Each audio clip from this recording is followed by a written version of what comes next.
What's up guys? Welcome back to my channel. If you're new here, my name is Natalia, also known as Chef Rudakova, and today, finally, we'll be making the Bulli style transparent ravioli.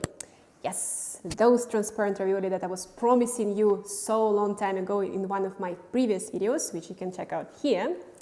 And I've tasted so many variations of this recipe, and finally I have the equation for you.